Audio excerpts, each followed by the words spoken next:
Important question की कड़ी में ये पहला क्वेश्चन है। एक फुटबॉल टीम ने 10 मैचों में निम्न गोल किए 2, 3, 4, 5, 0, 1, 3, 3, 4, 3। इन गोलों का माध्यक क्या होगा ये हमें पता करना है। माध्यक को अंग्रेजी में हम लोग मीडियन कहते हैं। मीडियन एक्चुअली क्या है कि जो भी डाटा होता है डेटा उसका एकदम locational middle value, central value, केंद्र में कौन सा वैल्यू है वो चीज़ है। इसके लिए हम क्या करते हैं, सबसे पहले जो भी डेटा है उसको इंक्रीजिंग ऑर्डर या फिर डिक्रीजिंग ऑर्डर में सजा लेते हैं। ठीक है, तो मान लेते हैं इसे हम आरोही क्रम में सजाते हैं। तो सबसे छोटा वैल्यू इसमें 0 है, उसके बाद 1 है, फिर 2, फिर 3 कई बार आए हैं तो उसको हम उसके बाद रिपीटेडली लिख देंगे।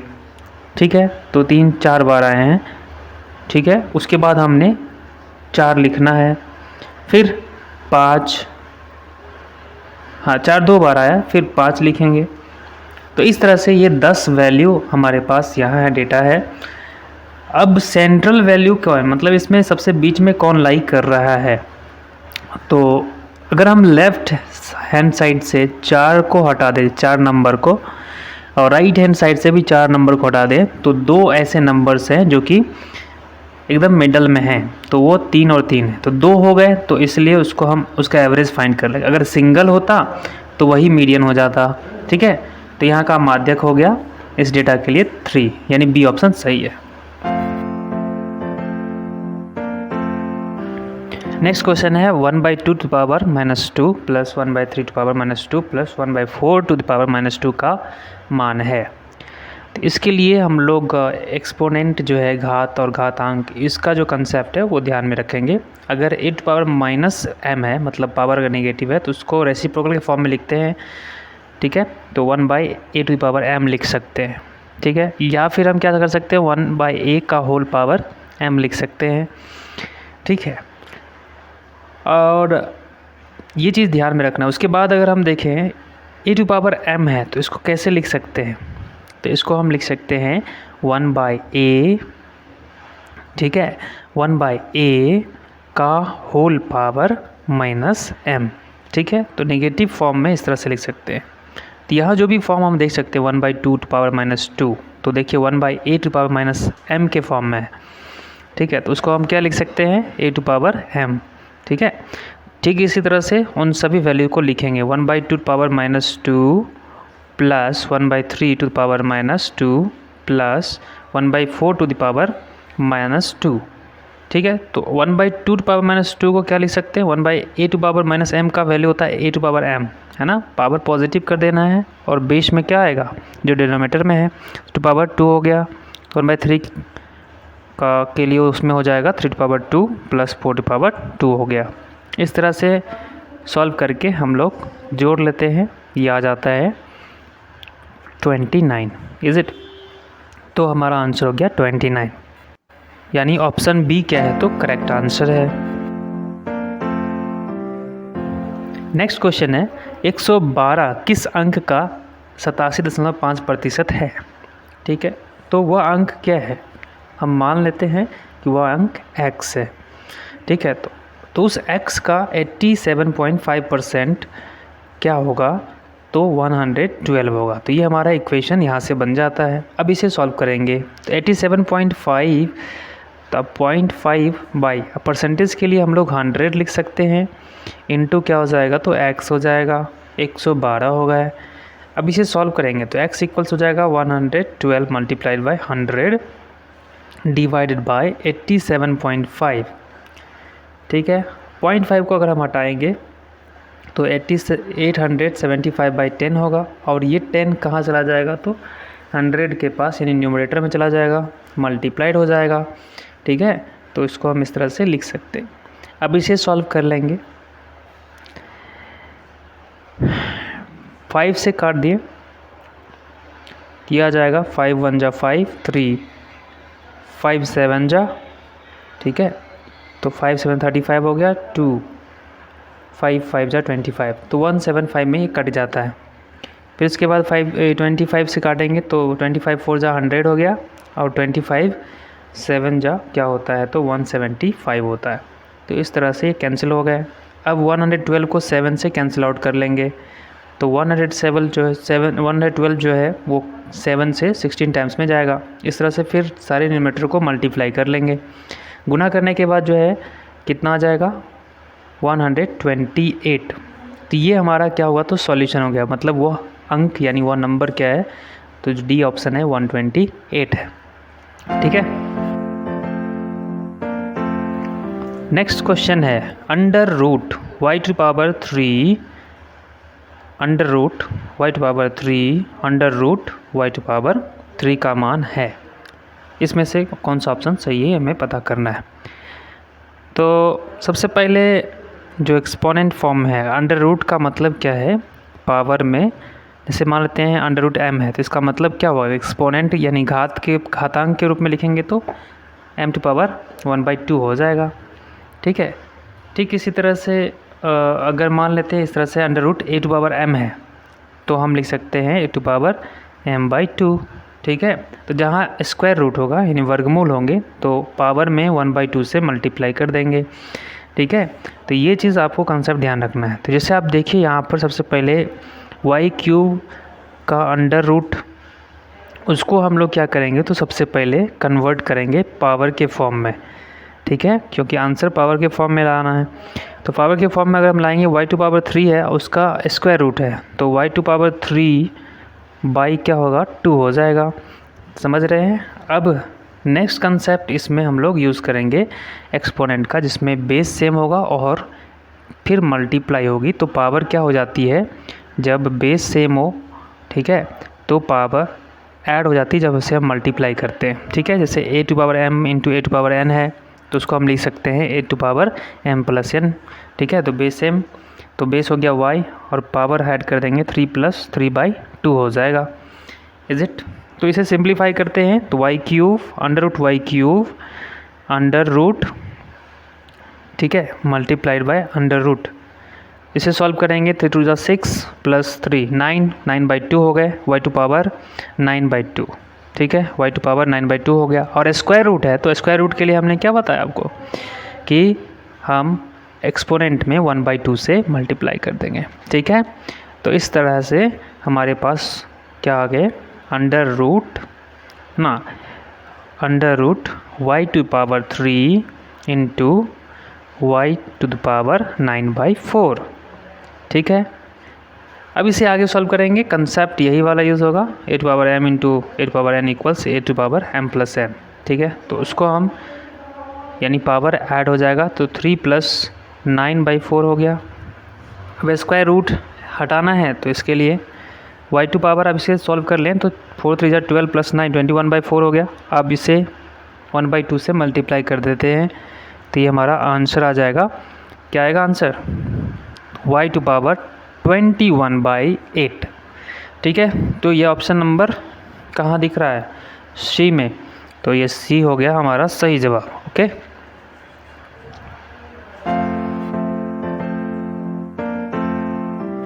अब अगले सवाल की ओर बढ़ते हैं। एक पत्नी और पति की वर्तमान आयुओं का अनुपात 5:7 है। 4 वर्ष बाद यह अनुपात 3:4 हो जाएगा। तो पति की वर्तमान आयु हमें पता करनी है। ठीक है। तो आप देखिए 5:7 वर्तमान आयु पत्नी और पति की है, तो हम मान लेते हैं उसमें x क्या है, तो कॉमन है। तो पत्नी की जो वर्तमान आयु होगी वो क्या हो जाएगी, तो 5x हो जाएगी। ठीक है। पत्नी की वर्तमान आयु क्या होगी, 5x वर्ष। ठीक। तो पति की वर्तमान आयु क्या होगी, तो पति की वर्तमान आयु आ जाएगी 7 × x। हम यहाँ क्या मानेंगे, x क्या है, तो कॉमन है। ठीक है। रेशियो में जो वर्तमान आयु के रेशियो दी हुई है, ठीक है, तो उसमें x कॉमन ले लेंगे, तो 5x और 7x आ जाएंगे पत्नी और पति की वर्तमान आयु। अब सवाल में जैसे कह रहा है कि 4 वर्ष बाद का अनुपात क्या हो गया, 3/4। ठीक है। तो 3/4, अब ये 4 वर्ष बाद क्या उम्र होगी पत्नी की, तो 5x में 4 बढ़ जाएगा और पति की उम्र में भी 4 साल बढ़ेंगे, तो 7x + 4 होगा। दोनों का अनुपात निकालेंगे तो किसके बराबर होगा, 3/4 के बराबर हो गया। ठीक है। अब इसको क्रॉस मल्टीप्लाई करके, ठीक है, उसको हम सॉल्व करेंगे तो 4 से मल्टीप्लाई हो जाएगा 5x + 4 में, और 3 से मल्टीप्लाई हो जाएगा 7x + 4 में। इसे सॉल्व करेंगे, सिंप्लीफाई करते हैं तो 20x प्लस 16 हो गया लेफ्ट हैंड साइड में, और राइट हैंड साइड में हो गया 21x प्लस 12। x का वैल्यू जो होगा यहाँ से आ जाएंगे कितना, तो 4 आ जाएंगे। तो x का वैल्यू हो गया 4। ठीक है, अब x का वैल्यू 4 आ गया है, ठीक है, 12 नहीं 4 होगा। ठीक है, तो x का वैल्यू क्या आया, 4 आया। तो अब हम क्या करेंगे, वर्तमान अनुपाती की ज्ञात करनी है, तो 7 इंटू एक्स यानी 7 इंटू 4, ये हो गया 28 ईयर। ठीक है, तो 28 वर्ष, ये ऑप्शन नंबर सी में करेक्ट ऑप्शन हो गया सी। अगला क्वेश्चन है, इनमें से कौन सा पूर्ण वर्ग है। तो पूर्ण वर्ग के लिए सबसे पहले हमें कंसेप्ट समझ लेना होगा।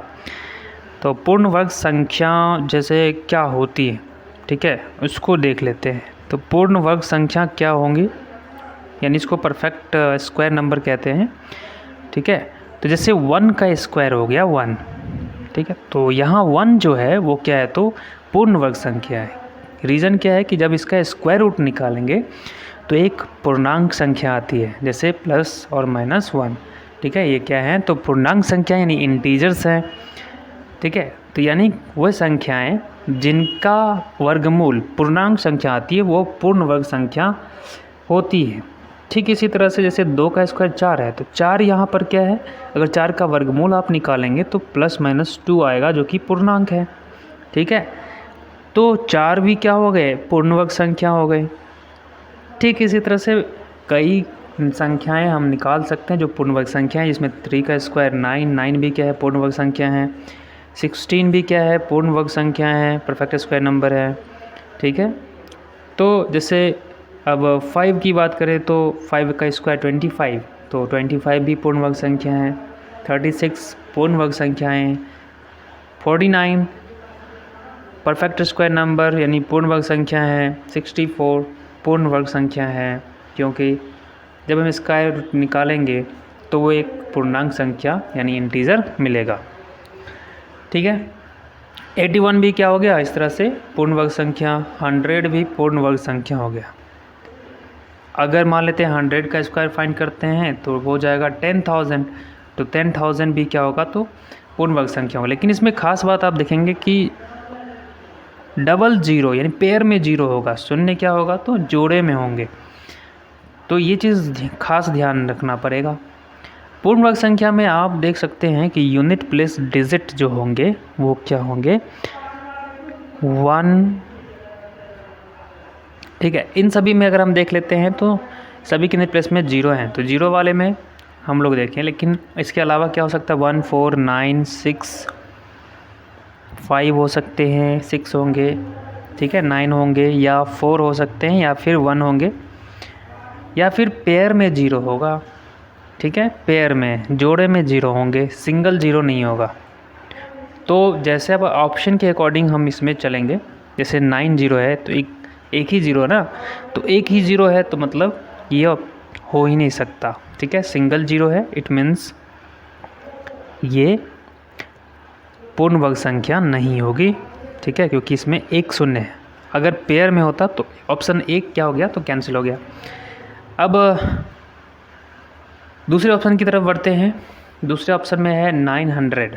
तो सबसे पहले हम चेक कर लेते हैं, इसमें 2 0 है। ठीक है, राइट हैंड साइड से 2 0 है, तो मतलब वहाँ तक तो ठीक है। उसके आगे चेक कर लेंगे, 2 0 हटाने के बाद 9 आता है, क्या वो भी परफेक्ट स्क्वायर नंबर है या नहीं है। 9 परफेक्ट स्क्वायर नंबर है, तो मतलब क्या हो गया, 900 परफेक्ट स्क्वायर नंबर है यानी पूर्ण वर्ग संख्या है। लेकिन उसके आगे देखिए ऑप्शन नंबर सी, 3 0 हैं। ठीक है, तो विषम संख्या में 0 है, तो विषम संख्या में अगर 0 हो गए तो फिर ये परफेक्ट स्क्वायर नंबर होंगे नहीं, ऐसे ही कैंसिल हो गया। फिर देखिए यहाँ 5 0 है, तो 5 भी विषम संख्या है, तो मतलब ये ऑप्शन क्या होगा, नहीं होगा पूर्ण वर्ग संख्या। तो बी ऑप्शन क्या हो गया, तो पूर्ण वर्ग संख्या हो गए। तो 900 क्या है, तो पूर्ण वर्ग संख्या होंगे। तो पूर्ण वर्ग संख्या यानी परफेक्ट स्क्वायर नंबर का ये कंसेप्ट है जो ध्यान में आपको रखना है। अगले क्वेश्चन की तरफ बढ़ते हैं। यदि a plus B by c equals b plus C by a equals c plus a by b equals k है, तो के का मान क्या होगा। 4 ऑप्शन में से हमें क्या करना है, तो सिलेक्ट करना है। तो हम क्या करते हैं कि सभी जो भी नंबर है a प्लस बी बाई सी उसमें एक 1 ऐड करते हैं, उसके दूसरे साइड में b प्लस सी है बाई ए है, उसमें भी एक 1 ऐड करेंगे, फिर c plus a by b plus 1 कर लेंगे इक्वल्स k प्लस 1। ठीक है, तो हर तरफ 1 ऐड करने से वैल्यू में तो कोई चेंजेस नहीं आएगी। ठीक है, इक्वल ही रहेगा। तो जब इसे सॉल्व करेंगे एलसीएम लेकर के तो a plus B plus C by C होगा, b plus C plus A, यानी ऑर्डर में लिखेंगे तो a plus B plus C by A लिखा आएगा। इसके आगे c plus A plus B by B होगा, मैंने ऑर्डर में लिखे तो a plus B plus C by B लिखा आएगा। ठीक है, और ये k प्लस 1 के बराबर आ गया। ठीक है, अब देखिए कि फर्स्ट और सेकेंड और थर्ड ये तीनों टर्म जो हैं इक्वल है एक दूसरे से। इसमें से अगर a प्लस बी प्लस सी से तीनों को डिवाइड कर दिया जाए तो a प्लस बी प्लस सी जो है, जो कॉमन टर्म है वो कैंसिल आउट हो जाएगा। तो इसका जो सिंप्लीफाई करके जो फॉर्म आएगा वो आएगा 1/c। ठीक है, क्या आएगा 1/c equals 1/a equals 1/b आ जाएगा। अब इसका सभी टर्म को अगर रेसिप्रोकल कर दें तो आ जाएगा c equals a equals b, यानी ये तीनों a b और c इक्वल हैं, वैल्यू में इक्वल है। हमें वैल्यू फाइंड करनी है k की। ठीक है, तो k का जो वैल्यू है किसके बराबर दिया गया है, k equals c plus a by b या b plus C by a. ठीक है, तो इसमें से कोई भी हम एक वैल्यू ले लेते हैं, जैसे c plus a by b ले लेते हैं। ठीक है, अब हम क्या करेंगे, सबको जो डिनोमिनेटर में है उसी टर्म में एक्सप्रेस कर सकते हैं। तो c की जगह में हम b लिख सकते हैं क्योंकि c इक्वल्स b है, और a की जगह में भी b लिख सकते हैं क्योंकि b जो है a के बराबर है। तो इस तरह से 2b बाई b आ गया है ना, b v कैंसिल हो गए तो आए 2, यानी d नंबर क्या होगा, तो इसका करेक्ट ऑप्शन हो गया। ठीक है, 2 इज इट। अब हम नेक्स्ट क्वेश्चन की तरफ बढ़ते हैं। ये 1/2 प्लस 2/2 प्लस 2/2 प्लस 2/3। ठीक है, इसका मान हमें फाइंड करना है, वैल्यू क्या होगी ये पता करना है। तो इस सवाल में हम इसको नीचे से क्या करते हैं तो सॉल्व करते हैं। ठीक है, जैसे 2 प्लस 2/3 है। ठीक है, बाकी का जो वैल्यू होगा उसको ऐसे ही लिखेंगे 1, जैसे 1/2 प्लस 2 बाई, ठीक है, 2 प्लस 2। अब इसे हम सॉल्व करते हैं। 3 2 जा 6 हो गया और प्लस 2 8 हो गया। 8 बाई क्या लिख सकते हैं इसको 3। ठीक है, 8/3 लिखेंगे। ये 3 क्या होगा तो 2 से मल्टीप्लाई होगा, तो इस 3 को हम क्या करेंगे 2 से मल्टीप्लाई करके लिख देंगे। ठीक है, जस्ट इसके आगे हम फिर से उसी तरीके से सॉल्व करेंगे। अब आएगा 1/2 प्लस 2 बाई, अब इसे सॉल्व करते हैं तो 8 2 जा 16 प्लस 3 2 जा 6, तो हो गया 22/8। ये जो डिनोमिनेटर में 8 है ये क्या हो जाएगा तो ऊपर चला जाएगा तो 2 से मल्टीप्लाई हो जाएगा। इस तरह से हम इसको लिख सकते हैं 2 मल्टीप्लाइड बाई 8/22। आगे सॉल्व करते हैं 1/, ठीक है, आ जाएगा 1/, अब 22 को 2 से मल्टीप्लाई किया तो 44 प्लस 16 डिवाइड बाई 22 आया, और ये 22 क्या होगा न्यूमरेटर से मल्टीप्लाई होगा तो हो जाएगा 22 बाई कितना 44 प्लस 16 दैट 60 आ गए। ठीक है, तो 22/60 आया। इसको सिंप्लीफाई करेंगे तो ये आ जाएगा 11/30। तो इसका मान क्या आया 11/30। समझ गए, 11/30 क्या 30 क्या हो गया तो इसका आंसर हो गया।